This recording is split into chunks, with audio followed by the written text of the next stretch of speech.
بسم اللہ الرحمن الرحیم۔ میں ہوں فیضان اشرف، میرے ساتھ موجود ہیں صدیق جان صاحب۔ صدیق جان صاحب بہت شکریہ، آپ نے مجھے وقت دیا۔ صدیق جان صاحب، نئے چیف جسٹس کا ابھی تک نوٹیفیکیشن نہیں ہوا، 25 اکتوبر کو یا 25 اکتوبر کے بعد کا منظرنامہ کیا ہوگا؟ دیکھیں، یہ سوال آج کل بہت زیادہ پوچھا جا رہا ہے، اور وہ یہ کہ اگر حکومت جسٹس سید منصور علی شاہ صاحب کا نوٹیفیکیشن نہیں کرتی تو پھر 25 تاریخ کو کیا صورتحال ہوگی؟ یعنی 26 کو کورٹ روم نمبر 1 میں کون بیٹھے گا اگر منصور علی شاہ صاحب جو ہیں ان کا نوٹیفیکیشن نہیں ہوتا؟ میں یہ آپ کو بتاتا چلوں کہ نوٹیفیکیشن ارریلیونٹ ہو جائے گا، نوٹیفیکیشن ہو یا نہ ہو۔ 26 اکتوبر کو سپریم کورٹ آف پاکستان کے کورٹ روم نمبر 1 میں چیف جسٹس پاکستان کی کرسی پر سید منصور علی شاہ صاحب نے ہی بیٹھنا ہے۔ گو کہ ابھی تک یہ سوالات ہیں کہ آئینی ترامیم ہوتی ہیں، نہیں ہوتی، ہو جاتی ہیں تو پھر صورتحال بہت خراب ہو جائے گی۔ اور پھر یہ ہے کہ اعتزاز احسن صاحب نے جو انٹرویو دیا ہے متی اللہ جان صاحب کو، اس میں انہوں نے کہا ہے کہ انہوں نے درست نشاندہی کیا کہ پھر یہ عمارت جو ہے یہ وفاقی آئینی عدالت کی ہوگی، اور سپریم کورٹ کے ججز کو کہیں اور جو ہے وہ شفٹ کیا جائے گا، ان کو کہیں اور منتقل کیا جائے گا، ان کی عدالتیں کہیں اور شفٹ کی جائیں گی۔ یہ عمارت جو ہے وہ قاضی فائز عیسیٰ کے پاس رہے گی۔ دیکھیں چیزیں، میں تو جو صورتحال ہے اب بہت تیزی سے خرابی کی طرف جاتے ہوئے دیکھ رہا ہوں، اور لگتا یہ ہے کہ قاضی صاحب کو دھکے دے کے جو ہے وہ نکالنا پڑے گا، چاہے ججز نکالیں دھکے دے کے یا وکیل نکالیں، لیکن لگتا یہ ہے کہ قاضی صاحب جو ہے وہ مطلب ضلالت کی، خواری کی انتہا کو چھونا چاہتے ہیں۔ یعنی پاکستان کی تاریخ کیا دنیا کی تاریخ میں کسی جج کے ساتھ ایسا نہیں ہوا ہوگا جس طرح کا وہ سلوک اپنے ساتھ کرانا چاہتے ہیں۔ اور میں آپ کو یہ بھی بتا دوں کہ اگر منصور علی شاہ صاحب کا نوٹیفیکیشن نہیں ہوتا تو پھر جو ہے وہ یہ 8 نہیں، پھر یہ 11 12 13 14 ججز ہو سکتے ہیں، اور قاضی صاحب کے ساتھ وہی رہ جائیں گے، ایک نعیم اختر افغان، ایک جمال خان مندوخیل، ایک مسرت ہلالی، اور 2 یہ دوبارہ نوکری پہ بھرتی کیے ہوئے جج جن کو 40-50 لاکھ روپے عوام کے ٹیکس کے پیسوں سے مل رہا ہے، اور یہ میرا خیال ہے کوئی 3 2 5 6 یہ 6 جج رہ جائیں گے، اور تو نہیں ہوگا، 19 ہے نا، تو یعنی پیچھے 13 جج ہیں وہ ہو جائیں گے، 12-13 جج ہو جائیں گے، یہ 8 نہیں رہیں گے۔ اور دیکھیں اعتزاز احسن صاحب نے تو ان ججز کو مشورہ دیا ہے، اور درست مشورہ دیا ہے۔ اعتزاز صاحب نے کہا ہے کہ ان ججز کو انف از انف، اب ان کو عدالت لگانی چاہیے۔ دیکھیں ان ججز کو ایک چیز دیکھنی چاہیے، اور وہ یہ ہے کہ عمران خان کتنا ریزسٹ کر سکتا تھا، تحریک انصاف کتنا ریزسٹ کر سکتی تھی، عوام کتنا ریزسٹ کر سکتی تھی؟ کیا منصور علی شاہ صاحب تک یہ ویڈیو کلپس نہیں پہنچے کہ لوگوں نے اپنی جان ہتھیلی پہ رکھ کے لوگ آئے، KPK سے آئے، پنجاب سے آئے، پنڈی اسلام آباد سے آئے، لوگوں نے جتنی شیلنگ کھائی، جتنا تشدد برداشت کیا؟ اور کیا منصور علی شاہ صاحب کو یہ نظر نہیں آ رہا کہ اس وقت تک تحریک انصاف کے جو لوگ اغوا ہو رہے ہیں، انتظار حسین پنجوتا کیوں اغوا ہے، عمر ملک کیوں اغوا ہوا، آغا شیخ سرور کیوں اغوا ہے، اور باقی اسی طرح سے مدثر کیوں اغوا ہوا، کیوں اٹھایا گیا، تحریک انصاف کے MNAs کے گھروں پہ جو کچھ ہو رہا ہے وہ کیوں ہو رہا ہے؟ یہ سب کچھ منصور علی شاہ صاحب کا راستہ روکنے کے لیے ہو رہا ہے، اور تحریک انصاف اور عوام پاکستان منصور علی شاہ صاحب کی وجہ سے ٹارچر بھی برداشت کر رہے ہیں، خاص طور پہ تحریک انصاف اور اس کے ورکرز، اور جان ہتھیلی پہ رکھ کے سب کچھ کر رہے ہیں۔ کیوں کر رہے ہیں؟ ان کو لگتا ہے کہ قاضی فائز عیسیٰ جائے گا، پاکستان سے ایک عذاب جو ہے وہ ٹل جائے گا، اور منصور علی شاہ صاحب آئیں گے تو لوگوں کی امید ہے کہ وہ آئین کے مطابق چلیں گے، قانون کے مطابق چلیں گے، اپنے حلف کے مطابق چلیں گے۔ یہ باتیں منصور علی شاہ صاحب بھولیں نہیں، یاد رکھیں جب وہ عہدے پر آ کے بیٹھیں۔ جس طرح سے میں نے آپ کو عرض کیا ہے کہ ظاہر ہے اس حوالے سے 17 اور 18 تاریخ بہت اہم ہے، اور اب یہ بتایا جا رہا ہے کہ 17 یا 18 کو آئینی ترامیم پیش ہو سکتی ہیں، اور اس وقت جو پورے ریڈ زون میں کرفیو کا ماحول ہے یہ SCO کی وجہ سے، اور یہ ہوگا کہ اسی SCO کے اسی پروٹوکول کو، اسی کرفیو کو، اسی سیکیورٹی کو برقرار رکھا جائے گا، اور 17 یا 18 کو آئینی ترامیم پیش کرنے کا ارادہ ان کا ہے، اور نمبر گیم کی طرف یہ تیزی سے آگے بڑھ رہے ہیں۔ تحریک انصاف کے MNA سینیٹرز کے اوپر جو بہت زیادہ اس وقت دباؤ ہے، لیکن ابھی تک دباؤ سے کوئی نہیں ٹوٹا۔ جو تحریک انصاف کے 2 سینیٹرز جو ابھی تک سرنڈر کیا ہے، جن کے بارے میں بتایا جا رہا ہے، ان دونوں نے پہلے سے چیزیں مینیج تھیں، ایسا نہیں ہے کہ کوئی سختی میں، ورنہ مجھے بتائیں نا کہ اگر کسی سینیٹر کے اوپر دباؤ ہے، کسی MNA کے اوپر دباؤ ہے، تو اب کتنے دن کا دباؤ رہ گیا؟ اگر وہ نہ بنے اس جو یہ ایک پاکستان کی سالمیت پہ، پاکستان کی بقا کے اوپر جو حملہ ہونے جا رہا ہے ان آئینی ترامیم کے ذریعے، تو اگر وہ نہ اس کا حصہ بنے تو کتنے دن مشکل ہیں؟ یعنی آج دیکھیں نا 14 مطلب زیادہ سے زیادہ 10 دن آپ نے کھڑے ہونے ہیں، یا اگر 17-18 کو یہ پیش کی جانی ہے تو پھر تو پیچھے 4-5 دن آپ نے کھڑے ہونے ہیں۔ اور پھر آپ کو ایک بات ذہن میں رکھنی چاہیے کہ اگر کچھ لوگ کمپرومائز اس وجہ سے کر رہے ہیں کہ ان کی کوئی ویڈیو ان کو دکھا دی گئی ہے، میں آپ کو بتا رہا ہوں، یقین کریں کہ ان میں سے جس سینیٹر یا جس ایم این اے کو اس کی ویڈیو دکھا کے کہہ رہے ہیں، اس کی ویڈیو یہ جاری بھی کر دیں تو کوئی نہیں مانے گا کہ اوریجنل ویڈیو ہے. اور اس موقع پہ اگر کسی کی ویڈیو جاری کر بھی دیتے ہیں تو لوگ اس کے ساتھ کھڑے ہو جائیں گے کہ یار یہ اس بلیک میلنگ میں نہیں آیا. باقی یار ایک انسان ہے, انسان سے غلطیاں ہوتی ہیں. تو اس لیے کوئی سینیٹر کل کو یہ نہ کہے کہ مجھے اغوا کر لیا تھا, میرے بچوں کو پکڑ لیا تھا, کوئی کہے کہ میرے مطلب کوئی کہے میری بیٹی کو اٹھا لیا تھا, کوئی کہے میرے بیٹے کو اٹھا لیا تھا, کوئی کہے میری بیوی کو اٹھا لیا تھا, کوئی کہے میرے خامد کو اٹھا لیا تھا, کوئی کہے میرے بھائی کو. یہ سب جھوٹ ہوگا, یہ بکواس ہوگا, یہ غلط بیانی ہوگی. اگر کسی کے ساتھ کچھ ہو رہا ہے ابھی وہ بولے, منہ کھولے اور بتائے, اور اس دن بھی جب پارلیمنٹ میں پیش ان کو لایا جائے گا اس دن بھی وہ مکر سکتے ہیں, ایسا کوئی مسئلہ نہیں ہے.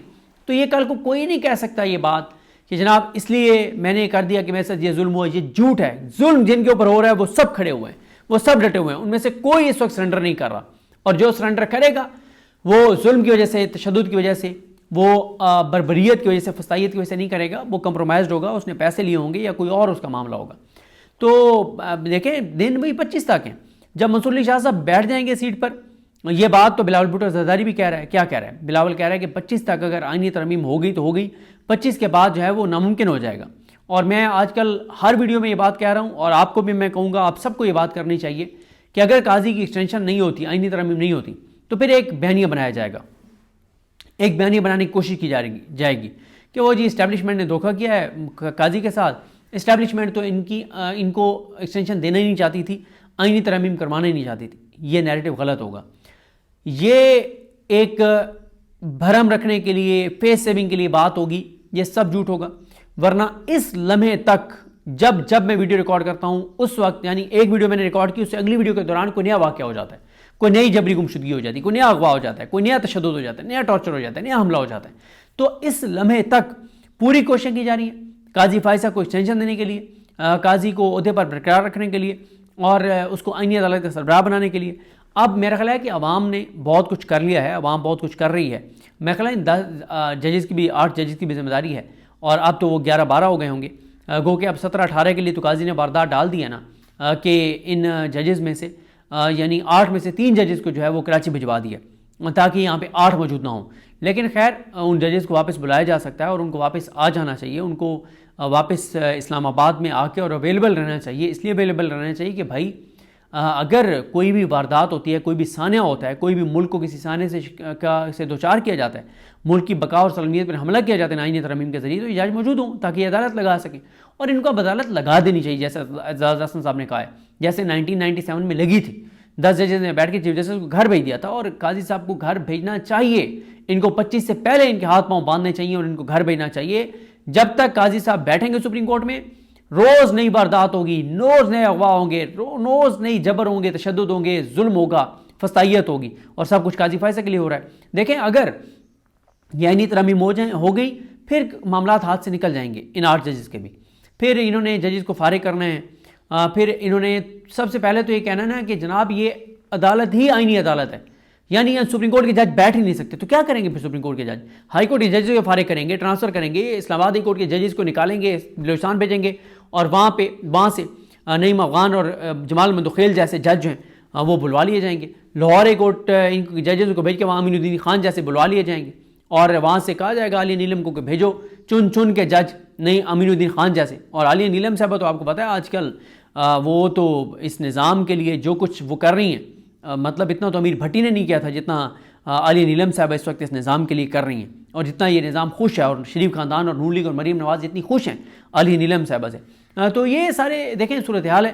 باقی آپ دیکھیں کہ ملک کی کوئی فکر نہیں ہے, جو ملک کے اصل مسائل ہیں اس کی کوئی فکر نہیں ہے. مثلا IMF جو ہے اس نے ابھی یہ کہا ہے کہ جناب پاکستان میں کرپشن کے خاتمے کے لیے آپ کو مؤثر نظام بنائیں. لیکن قاضی صاحب نے کیا کیا؟ بندیال صاحب نے اور اعجاز الاحسن صاحب نے نیب ترمیم کو یہ کہہ کر قلعدم کیا تھا کہ جناب اگر ایک بندہ قومی خزانے سے کرپشن کرتا ہے, لوٹ مار کرتا ہے, تو یہ بنیادی انسانی حقوق متاثر ہوتے ہیں عام پاکستانی کے. کیوں؟ وہ جو کرپشن کا پیسہ ہوتا ہے, وہ جو ایک بندے نے لوٹا ہے, اب وہ پیسہ تو اس کا نہیں تھا, یہ تو ریکور ہونا چاہیے اور عوام پہ خرچ ہونا چاہیے. تو اس لیے نیب ترمیم کر کے وہ جو NRO دیا گیا ہے, تو یہ براہ راست بنیادی انسانی حقوق کی سے متصادم ہے. لیکن قاضی صاحب نے کیا کیا؟ نیب ترمیم بحال کر دی اور چوروں ڈاکوں لوٹیروں کو NRO دے دیا. اب آپ بتائیں کہ IMF کہہ رہے ہیں اور پوری دنیا میں کرپشن لوٹ مار کے خلاف قوانین سخت ہو رہے ہیں, اور قاضی صاحب نے پی ڈی ایم کے بنائے گئے قوانین کو جن کو سپریم کورٹ نے کل عدم کیا تو اس کو بحال کر دیا. پھر ایک اور چیز دیکھیں, کل رپورٹ ہوا, بہت تکلیف دہ ہے. کل بھی 4 پاکستانی جو ہیں وہ ڈنکی لگا کے جا رہے تھے اور وہ جان سے چلے گئے. لوگ اپنی جانیں مطلب دے رہے ہیں, خودکشیاں کر رہے ہیں, لوگ ڈنکی لگا کے جا رہے ہیں اور کہتے ہیں کہ چلیں سمندر میں دریا میں غرق ہو جائیں گے, مارے جائیں گے تو چلیں خودکشی تو نہیں ہوگی. وہ بھی ایک طرح سے خودکشی ہے. ایک ایسا تکلیف دہ واقعہ ہے, میں آپ کو بتاؤں کہ مطلب تکلیف ہوتی ہے, مطلب بندے کا دل خون کے آنسو ہوتا ہے کہ ایک نوجوان جو ہے وہ ڈنکی لگا کے جا رہا تھا, رستے میں پتہ نہیں وہ وہاں پہ ٹھنڈی ہوائیں تھیں, جو بھی تھا, اس کے پاس کوئی ساز و سامان نہیں تھا, جو بھی اس طرح کا مجھے واقعہ پتہ چلا ہے, تو اس کی ڈیتھ ہو گئی. اور اس کے ساتھ ہی اب اس کی ڈیڈ باڈی جو ہے وہ انہوں نے اپنے پاس رکھی ہوئی تھی کہ کسی طرح سے کسی کنارے کشتی لگے گی تو اس کو کہیں پہ دفنا دیں گے. تو بتایا گیا کہ اسمیل آنے لگی اس کی ڈیڈ باڈی میں سے, اور جب اسمیل آنے لگی تو وہ جو ڈنکی لگوا کے اور لے جا رہے تھے, انہوں نے کہا کہ اس کو سمندر میں پھینکو کیونکہ اس کی ڈیڈ باڈی میں سے اسمیل آ رہی ہے, کوئی یہاں نہیں بیٹھ سکے گا. اور اس نوجوان کی ڈیڈ باڈی سمندر میں پھینک دی گئی. یہ ہو رہا ہے آپ کے ملک کے اندر. یہ ہے کہ کئی والدین کہتے ہیں کہ ہم نے اپنے بچوں کو بہت روکا کہ ڈنکی لگا کے مت جاؤ. وہ کہتے ہیں کہ ویسے بھی تو ہم نے اس ملک میں خودکشی کرنی ہے.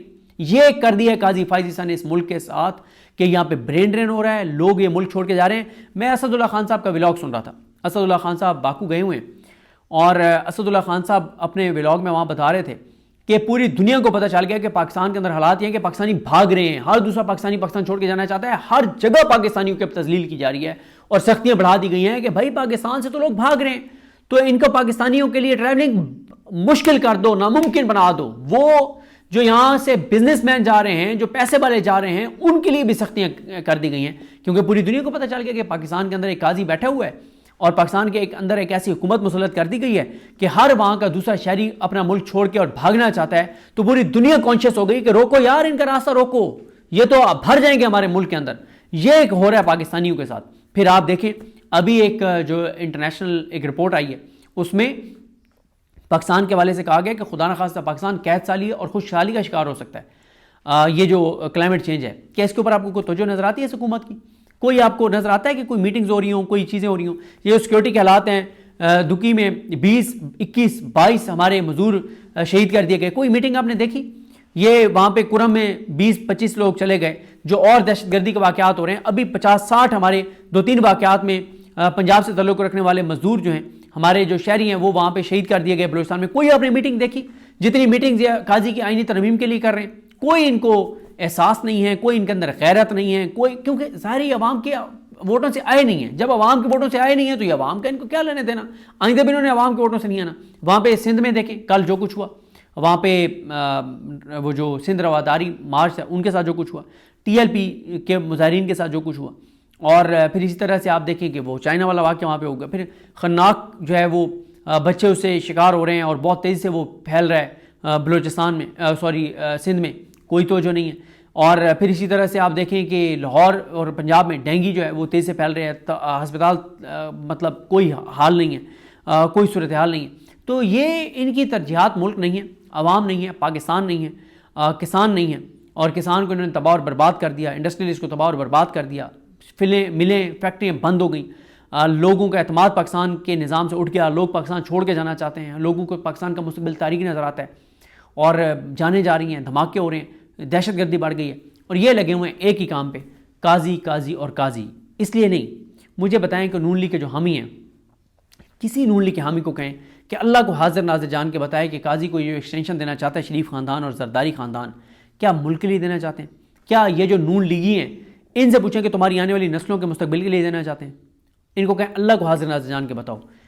پورے پاکستان کو پتہ ہے کہ یہ اپنی کرپشن, لوٹ مار, مفاد کے لیے, اقتدار کے لیے اور پاکستان کو مزید کمزور کرنے کے لیے, نوچنے کے لیے یہ قاضی کو ایکسٹینشن دینا چاہتے ہیں.